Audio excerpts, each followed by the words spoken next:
The views and opinions expressed in this program do not necessarily reflect those of Atlanta 24 Community Media, staff, management, and its affiliates.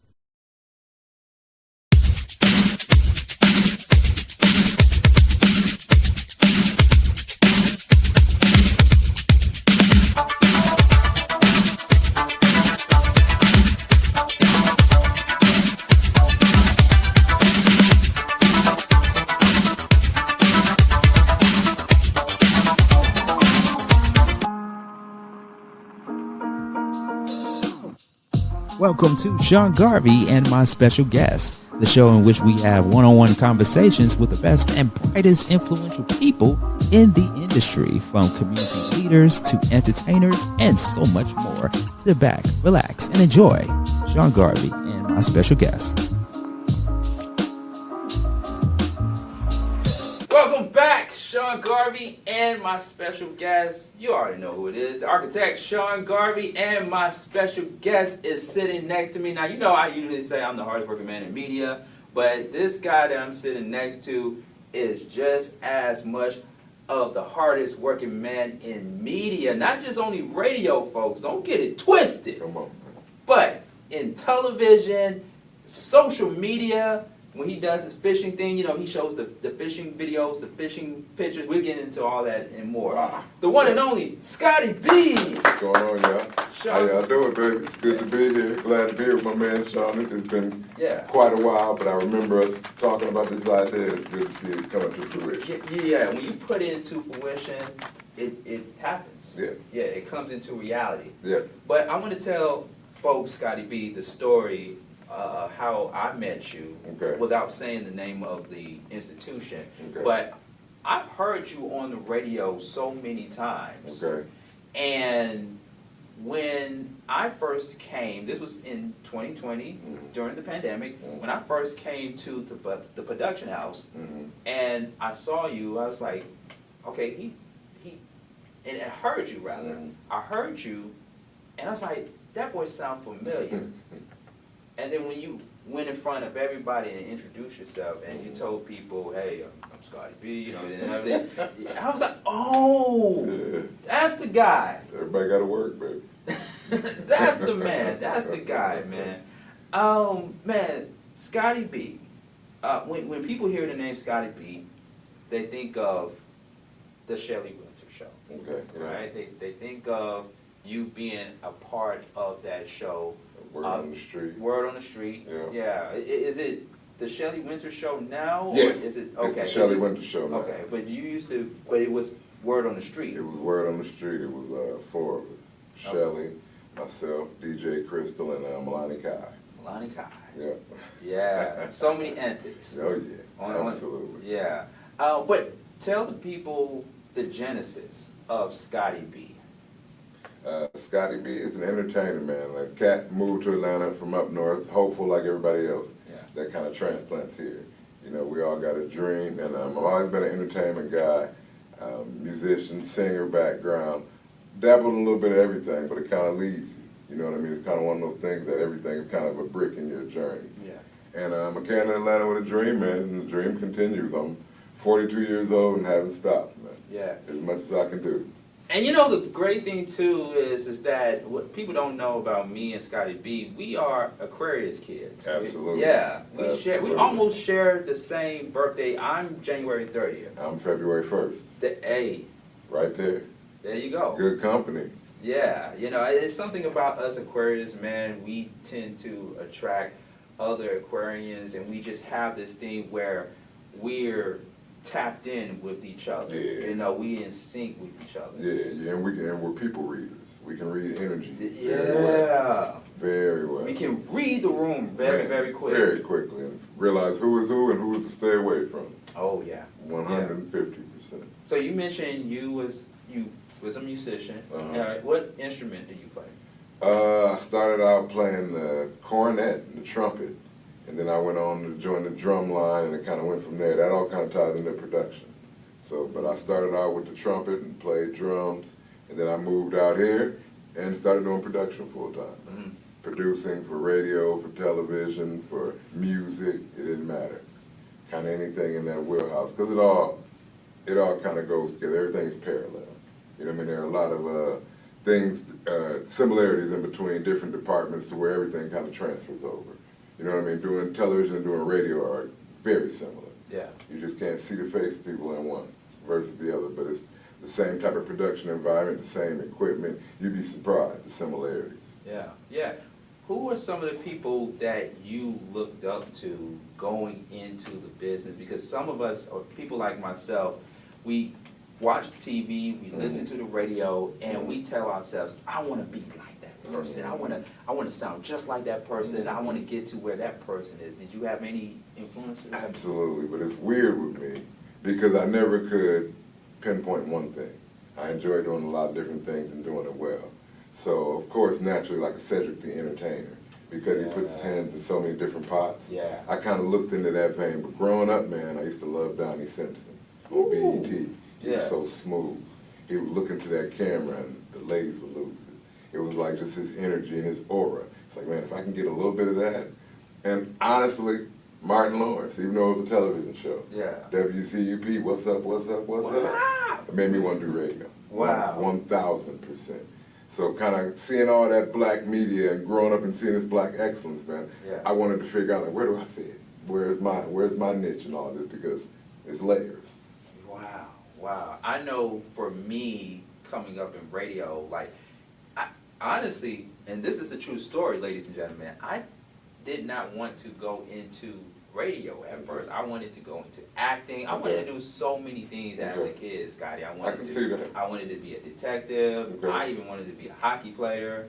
You know, that's that Aquarian in you. You know what I mean? Yeah. But I also listened to radio stations like in the Atlanta radio market, but also there was a show called News Radio that was on NBC at the time. And I'm the type of person that loves quirky comedy and things of that sort. So when I look at shows like News Radio or even WKRP in Cincinnati, or even the original, or even the movie Private Parts with Howard Stern, just the representation of what a radio environment is got me into it. And you know, I also thought that going into radio and just interviewing people and playing music was the easiest job in the world. No, absolutely not. When you get into it, oh man, it's more than what you think. When I first got to SB, you know what I mean? When I got there, they were doing music beds, but they were very generic, very basic, maybe 2-3 second bumpers. And I'm like, no, we need to play some music under some of these segments to kind of set the tone. They were like, I don't know, Scotty, that doesn't work well here, you know. Maybe on shock radio, or if you're doing like morning radio in Cincinnati, then yeah, but I don't know if that'll work here. We snuck it in. Yeah, I found a way to kind of incorporate the music and ease it in where it don't take away from the conversation. Because what's happening is people bringing the music too loud. And then you're listening to the music and you can't hear what the people are having a discussion about. But it's like, no, it's a bed. They're supposed to lay on top of it. The conversation should be sitting on top of this music in theory. So once you kind of find that balance and the right volume and the right pitch and how to fade in and out to in between breaks, it's an art to it, man. It's a true art form to it. Because you don't realize how auditory we're trained. And things that you're used to hearing and certain cues that you get. And radio definitely does that for a lot of people, man. Yeah, I just heard you mention WSB, 95.5 WSB. Yes, sir. The station that has a lot of history in the South, not just in Atlanta, but in the South. And so you came on board on 95.5 WSB. When? Like, what was that journey like for you? That was quite a journey, man. I love radio. And that story, just like any other, it was a journey, man. I had applied like multiple times. And the first time I got a phone interview and never got a call back. So the second time, I actually got a call back. And you know how you kind of get the interview and you're like, man, I didn't get it. I kind of walked out feeling that way, and about a month later they called me, and it was history. I got hired to answer phones, but you know, once I got in, it was over with. You don't let a guy like me in the door. Production, I went and introduced myself to everybody. Started just recording drops and just sending them to PDs. Like, hey man, if you need somebody to voice anything, if you need help with production, if you need help with phones, if you need help with pre-show prep, I'm the guy. And they just kind of built a reputation around the station. So I started out with Eric Erickson. Okay. Answering phones for Erickson. And then I started filling in with Aram and so on and so forth, kind of working through all the shows. And our program director at the time, I told him, you know, I want to do more. I ultimately want my own show. Mm-hmm. And he was like, well, I don't know about that, but I'm trying to put together a multiple voice show. Would you be interested? So happened Word on the Street. And it kind of went from there, man, and took a life of its own. And it was one of those shows that happened accidentally, but it was perfect science when it happened. Yeah, yeah. And Atlanta has such a niche and a very huge market for radio. Mm-hmm. And, you know, some people have unpopular opinions about a certain type of radio station. Yeah. So if you are a native of Atlanta, or if you know about 95.5 WSB, it's to some extent a right-wing conservative radio station. It has become a bit open-minded over the years. But it's a conservative station. It's a conservative. And so I want to ask you, Scotty B, you know, being in that environment, you know, were you intimidated at all being in an environment where you have certain folks in positions that have a certain type of mindset or political belief, view and stuff like that? Like, that's like one of my favorite questions, because my background, you know what I mean, I'm from Michigan, I'm hip-hop, I'm R&B, I'm P-Funk. So when people heard that I was on WSB, they were completely confused, but for me, I enjoyed it. I enjoyed the questioning, I enjoyed being in an awkward situation, because I'm completely comfortable with who I am. There's nothing you can say that's going to sway me that easily. So being in those type of environments where things are one way, oh man, I thrive. I loved it, and I enjoyed the challenge. I enjoyed people telling me what I couldn't do in those environments. Right. Well, you know, this is 95.5, we don't do it like that. Well, you're not going to get away with that at WSB. I heard that with just about every idea I pitched, and we would still get them through. You know, it took a little bit of extra effort. I got in trouble, I got my hand slapped, but I wouldn't take it back for anything. Yeah. It's one of those moments, you got to embrace it. You got to know what you're walking into. And then, on a small level, it's an opportunity for people to be more accepting, just more tolerant, period. You know, I know the station has been this way, but maybe you need to kind of allow things to go this direction, allow yourself to see something different. And it's kind of influencing the world your little bit at a time. Mm-hmm. That's kind of how I look at it. Yeah, and sometimes, to your point, Scotty, sometimes you just have to listen or hear what the other people are saying, the other side is saying, right? You can't just have a one-track mind and just only think this way all the time. You got to be able to be a bit open-minded. Yeah, life doesn't work like that. Yeah. Wow. Scotty B, right here on Sean Garvey and my special guest, and also 95.5 WSB, the sister station to Channel 2 News, an ABC affiliate here in Atlanta. You was on top of being on the #1 radio station in Atlanta. Yeah. Word on the Street. Yeah. With Shelly Winter and the entire crew. Yeah. And what would you say to the audience and to people, like, what was your part in the show that made you, Scotty B, stand out from everybody on the show? I was the producer, but I also started the show. I started the show with the announcement. I kind of set the tone. Set the energy for what the show was going to be, for a lack of a better word, you know. Because Shelly and Melanie Kai were the leads. They were the 1 and 2, 1A, 1B, however you want to look at it. They were the leads. And Crystal was on the board. She was DJing, and then there was me. So it was kind of always that awkward space to where it's not anything necessarily carved out for me, but you still got to make an impact. You still got to be heard, for lack of a better word. So, again, I accepted the challenge, man, because I always know what I wanted to do in radio, and I knew the limitations of the position I was in. I would just find different quirky ways to get people's attention, whether it was a sound effect, whether it was a statement I made, whether it was the way I responded to something that they said. You know, you train your audience, and people started to learn that, and they started to catch on to where my role in the background was just as much as, you know what I mean, theirs up front, because it played a part in the way we set up our show. Yeah. Word on the Street. And I caught myself listening to the show as much as I could, and it went through its growing pains and everything. And you know, if you ever listen to Word on the Street, you know, Shelly, not Shelly, but our very own Scotty B here. He opens up the show or comes back into the show with that signature voice, with that signature saying. Do you want to remind people or let people know? Yeah. Oh, the open. Yeah.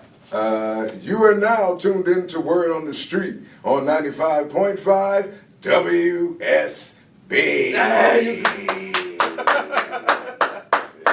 Man, I missed that. Man, I missed that. It was so much fun coming up with that.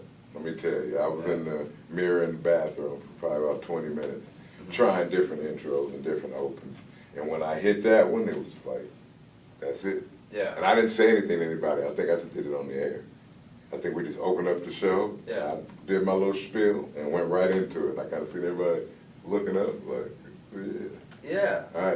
The authenticity of radio, man. And when you got people from 4 completely different backgrounds, it's nothing like it. It's nothing like those pure moments when everybody's just being themselves. And it worked for quite a long time. Yeah. Yeah. And it just keeps people engaged. Like, I don't want to hear it, and just as a person who's more than just a radio personality, but I don't want to go back listening into a show and it's just dry. Yeah. I want you, the voiceover, the voice talent, the radio person, to make me want to listen to the show. Absolutely. Even if I'm very unfamiliar with it. Yes. Yeah. So it got to be there. It's got to be there, the voice and everything. But the show itself, Word on the Street, you all touch on so many subject matters, and I know for the majority, a lot of it was political, and on current events and things that things that are very pressing at the time. Absolutely. What was the energy in the studio like between you, Monty Kai, Shelly, DJ, and Crystal? Like, what was that energy like in the studio? You know, when the mics were on and when the mics were off. In the beginning, it was weird because everybody kind of had their stance in their corner, and you know, when you're learning people, you have to kind of learn how to talk to them, and it would be a lot of off-mic conversations and even arguments. Some people would say, but the more we worked together, the more you kind of understood everybody's angle and how it played into the show. Yeah. So. For a while there, man, it was natural and it was honest. I could almost tell you what Shelly was going to say before he said it. Because you get used to work on people and you get used to their kind of take, their kind of spiel. Yeah. Where they stand on certain common issues. So it got to a point to where it was fun. You know what I mean? And then, like everything, it progresses. And then people kind of go different directions and it kind of throws off the chemistry. But ultimately, man, like I said, for me personally, I enjoyed the challenge.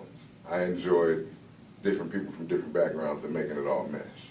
And I felt that over the airwaves. Like, I felt that you needed people in that particular environment to disagree a lot of times. That's what makes radio. Yes. You know what I mean? Like, you don't want to hear great conversation, even uncomfortable conversations at the time.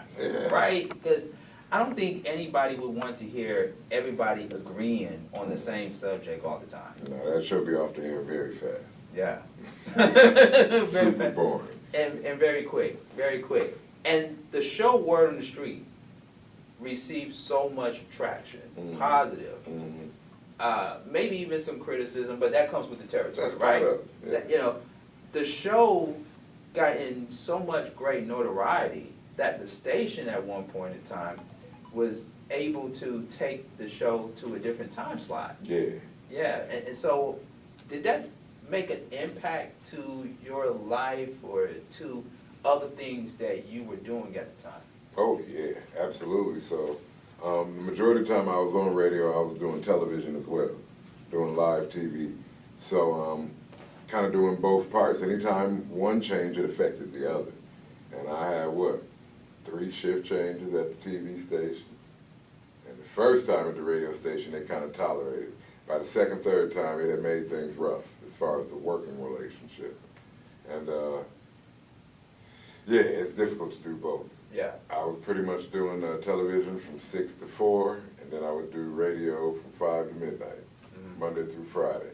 And then if I picked up or worked extra shifts or jumped on another show, it was 7 days a week now. So you got to be definitely committed to the grind. Gotta be. Let's do this. I'm gonna bring in another broadcaster into the studio. And I want him to be a part of this important conversation because I think it's very imperative that people that are watching us, they want to break into the radio industry, they want to be the next superstar on the air, but they need to know the other things that come along with that, that they may not know. It's more to it than just going on the air and talking. Anybody can talk on the air. Anybody can talk on the mic. Absolutely. You know, we see it so many times on YouTube. We see it so many times in the internet space. But for those that want to get into linear radio or even linear TV, which we're on, they need to know the things that come along with it, especially the business side. Absolutely. And some things are not what they appear to be. Oh, no. So we're going to take a break, and then when we come back, we're going to have the one and only Head Crack. Okay, yeah. We're going to talk to him. I'm going to talk to him first about his life, his career, and everything, the amazing things that he's doing, especially being on Dish Nation. And then we're going to sit down with Head Crack, Scotty B, and just have a conversation about radio. Okay? We may have to do a part 2 because it's going to be so much that we're going to end up covering. But just stay tuned. Scotty B, myself, Sean Garvey. Coming up next, Head Crack, right here on Sean Garvey and my special guest.